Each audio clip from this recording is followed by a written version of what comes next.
पिछले वीडियो में हमने आपसे पूछा था किसने राम सेतु का निर्माण किया था। सही उत्तर है भगवान राम की वानर सेना ने। जब रावण माता सीता का हरण करके लंका ले गया तब भगवान श्री राम ने अपनी सेना के साथ लंका जाने की योजना बनाई। लेकिन समस्या यह थी कि लंका और भारत के बीच गहरा समुद्र था। समुद्र पार करने के लिए कोई मार्ग नहीं था। तब श्री राम ने समुद्र देवता से प्रार्थना की, लेकिन जब समुद्र ने रास्ता नहीं दिया तो उन्होंने अपना धनुष उठाया और समुद्र को सुखाने की तैयारी कर ली। डरे हुए समुद्र देवता ने प्रकट होकर कहा, हे प्रभु, मुझे नष्ट मत कीजिए, आपकी वानर सेना मेरे ऊपर सेतु बनाकर लंका तक जा सकती है। तब भगवान राम के आदेश पर वानर सेना ने राम सेतु का निर्माण किया। नल और नील नामक वानरों को विशेष वरदान था कि वे जिस पत्थर को छूकर जल में डालेंगे वह डूबेगा नहीं। पूरी सेना ने जय श्री राम लिखे हुए पत्थर समुद्र में डालने शुरू किए और आश्चर्यजनक रूप से वे पानी पर तैरने लगे। धीरे धीरे राम सेतु तैयार हुआ, जिससे पूरी सेना लंका पहुंच गई और आगे लंका विजय का महायुद्ध हुआ।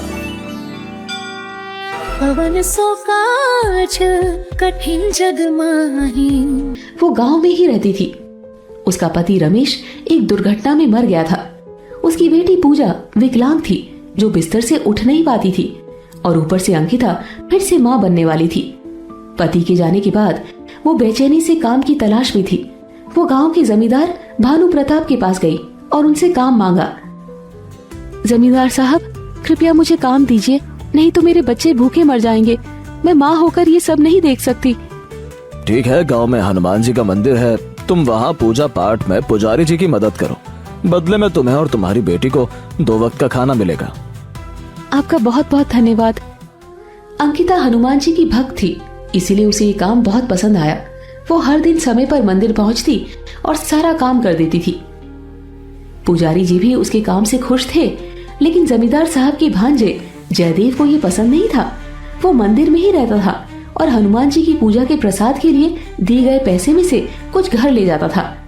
अंकिता के होने से उसे अपने काम में दिक्कत हो सकती थी, इसीलिए वो अंकिता से गुस्सा था। कुछ दिन बीत गए और एक दिन अंकिता को आने में देर हो गई। आ गई बेटी, मैं तुम्हारा ही इंतजार कर रहा था। जयदेव अंकिता पर गुस्सा हो जाता है और उसे फटकार लगाता है। अरे कामचोर, ये कोई समय है आने का? हनुमान जी की पूजा सही समय पर नहीं हुई तो सब कुछ खत्म हो जाएगा। तुझे इतना भी नहीं पता क्या, मूर्ख औरत? क्षमा करो, बेटी को खाना खिलाने में थोड़ी देर हो गई, आगे से नहीं होगा। अंकिता माफी मांग लेती है और मंदिर की सफाई में लग जाती है। इसी समय जमींदार आते हैं और पूजा के लिए अतिरिक्त पैसे देते हैं। पुजारी जी, ये लीजिए 400 रुपए, बाजार से बढ़िया फल खरीद कर लाना। जी जमींदार साहब। जमींदार जाने के बाद जयदेव पुजारी से पैसे ले लेता है और अंकिता को बुलाता है। ए अंकिता, इधर आ, ये ले 200 रुपए, जा बाजार से अच्छे फल खरीद कर ला। ऐसा क्यों? जमींदार ने तो 400 रुपए दिए थे। ये देखना तेरा काम नहीं है, जितना बोला गया उतना कर, नहीं तो धक्के मार कर इस मंदिर से निकाल दूंगा। डर से कांपती हुई अंकिता वहाँ से चली जाती है। वो बाजार से 200 रुपए के फल लाती है और फिर पुजारी जी पूजा करते हैं। जमींदार साहब और गांव के अन्य भक्त पूजा में शामिल होते हैं।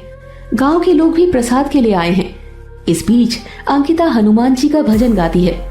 गवन सो काज कठिन जग माही, जो नहीं हुई तात तुम पाही। गवन सो काज कठिन जग माही, जो नहीं हुई तात। पूजा संपन्न होती है। स्वर्ग से भगवान राम, सीता माता और हनुमान जी ये दृश्य देखते हैं और अंकिता के भजन से मोहित हो जाते हैं। वाह, इसकी आवाज तो बहुत मीठी है। हाँ, आपने बिल्कुल सही कहा स्वामी, कितना मधुर है इसकी आवाज। मैं तो मंत्र मुग्ध हो गया हूँ, मोहित हो गया हूँ, सम्मोहित हो गया हूँ। हनुमान, हाँ प्रभु, क्या तुम्हें पता है कि इसकी आवाज में ये गाना इतना मधुर क्यों लग रहा है? क्यों प्रभु? क्योंकि यह शुद्ध भाव से तुम्हें पुकार रही है। यही तुम्हारी भक्त है, बाकी तो सब भक्त होने का दिखावा करते हैं। मुझे पता है प्रभु, इसका नाम अंकिता है, ये बहुत गरीब है, मैं इसकी मदद करूंगा। वे इस बात पर चर्चा कर ही रहे होते हैं, तभी मंदिर में क्या हो रहा है ये देखा गया। भक्तों में प्रसाद बांटा जा रहा था। पूजा के बाद जमींदार अंकिता को प्रसाद बांटने के लिए कहता है, लेकिन प्रसाद सभी के लिए पर्याप्त नहीं होता। एक भक्त शिकायत करता है कि प्रसाद कैसे खत्म हो गया। पुजारी जी, मैंने आपको 400 रुपए दिए थे, इतने कम फल क्यों लाए? वो जयदेव ने मुझसे ले लिया था। जयदेव फिर अंकिता पर सारा दोष डाल देता है। पैसे तो मैंने अंकिता को दिए थे, उसने ही चोरी की है। स्वर्ग से ये सब देख रहे भगवान राम हनुमान से कहते हैं, हनुमान, अब समय आ गया है, तुम धरती पर जाकर उसकी मदद करो। जी प्रभु। हनुमान जी मनुष्य का रूप धारण करके धरती पर आते हैं। अंकिता दर्द और निराशा से घिरी हुई होती है, लेकिन जयदेव को उसकी पीड़ा से कोई फर्क नहीं पड़ता। वो अंकिता को और अधिक धमकाता है। अंकिता डर से कांप उठती है। तभी वहाँ हनुमान जी मनुष्य के रूप में आते हैं। क्यों मार रहे हो इस भोली औरत को? छोड़ दो। तुम कौन हो? मैं ही वो फल वाला हूँ जिससे इसने फल खरीदे थे। मेरा नाम नरेश है। मैंने ही उसे उल्लू बनाया था, ज्यादा पैसे लेकर कम फल दे दी, लेकिन मुझे एहसास हुआ कि मैं हनुमान जी की पूजा के फल कम देकर पाप कर रहा था, इसीलिए मैं वापस चला आया। माफ करना हमें, ये लो बाकी के फल। हनुमान जी वहाँ बहुत सारे फल देते हैं। जल्दी से प्रसाद दो, घर जाना है। हाँ जल्दी दो। अंकिता सभी को प्रसाद बांटती है और फिर घर चली जाती है। हनुमान जी भी वहाँ से चले जाते हैं। जयदेव मन ही मन अंकिता को सबक सिखाने की सोच रहा है। आज तो बच गई अंकिता, लेकिन कल देख लूंगा तुझे। सब मंदिर से चले जाते हैं। अंकिता अपनी बेटी को खाना खिलाने घर जाती है। वहीं हनुमान जी बंदरों के राजा से कुछ खास बात कर रहे होते हैं। प्रणाम हनुमान जी, आपका क्या हुक्म है? एक बड़ा जरूरी काम है, कर पाओगे? आपका आदेश सिर आंखों पर। हनुमान जी कुछ बताते हैं। अगले दिन मंदिर में पुजारी जी चिल्लाते हैं कि हनुमान जी की सोने की मूर्ति चोरी हो गई। लोग इकट्ठा हो जाते हैं और देखते हैं कि मूर्ति गायब है। जयदेव भी शामिल होता है और खुश होता है। जमींदार पुलिस के साथ मंदिर आते हैं और तभी अंकिता भी वहां पहुंचती है। जयदेव फिर अंकिता पर चोरी का आरोप लगा देता है। इसने ही मूर्ति चुराई है, इसकी आंखों में लालच दिख रहा है। मैंने नहीं, ये गलत बात है, मैंने कुछ नहीं किया। पुलिस अंकिता की बात नहीं सुनती और उसे पकड़ लेती है। तभी वहां पर इंसान के रूप में हनुमान जी आ जाते हैं और उनके साथ कुछ बंदर भी होते हैं। रुको, ये चोरी अंकिता ने नहीं की है, हमने की है। तो तुम चोरी करके वापस क्यों आए हो? हमें अपनी गलती का एहसास हुआ, इसीलिए वापस आए हैं। पकड़ लो हमें। पुलिस अंकिता को छोड़ देती है और हनुमान जी को पकड़ लेती है। उधर जयदेव अपने घर में खुश हो रहा होता है।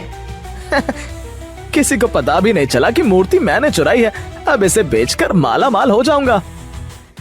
अचानक से बंदरों का एक झुंड जयदेव के घर में आ धमकता है और शुरू कर देता है उसकी चोटी और बाल खींचना।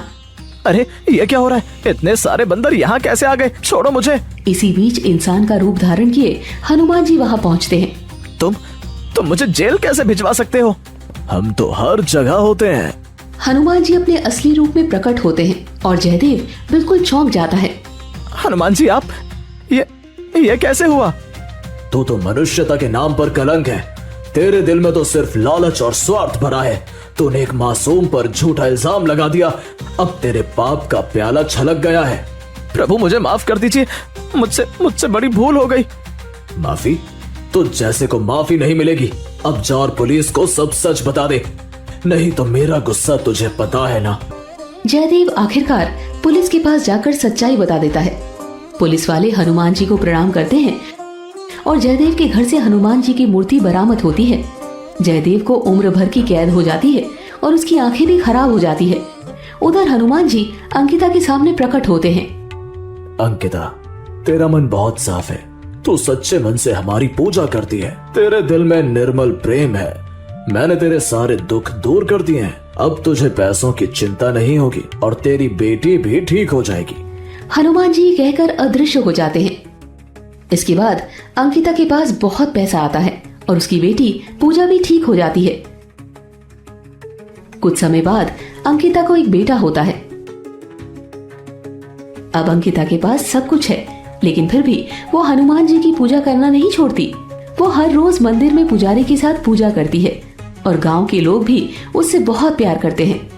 ऐसे अंकिता अपने बच्चों के साथ खुशी खुशी रहने लगती है। अब आज का प्रश्न, भगवान शिव ने समुद्र मंथन के समय कौन सा विष पिया था? ए गारल विष, बी कालकूट, सी हलाहल। डी वासुकी विष। आपका जवाब हमें कमेंट में बताइए। सही उत्तर देने वालों की कमेंट को हार्ट मिलेगा और हम आपको अगले वीडियो के अंत में सही उत्तर के साथ साथ इस प्रश्न से जुड़ी पूरी पौराणिक कथा भी बताएंगे। अगर आप हिंदू धर्म से जुड़ी कथाओं और रोचक क्विज में रुचि रखते हैं तो हमारे चैनल को सब्सक्राइब करें और बेल आइकन दबाना ना भूलें ताकि अगला वीडियो मिस ना हो।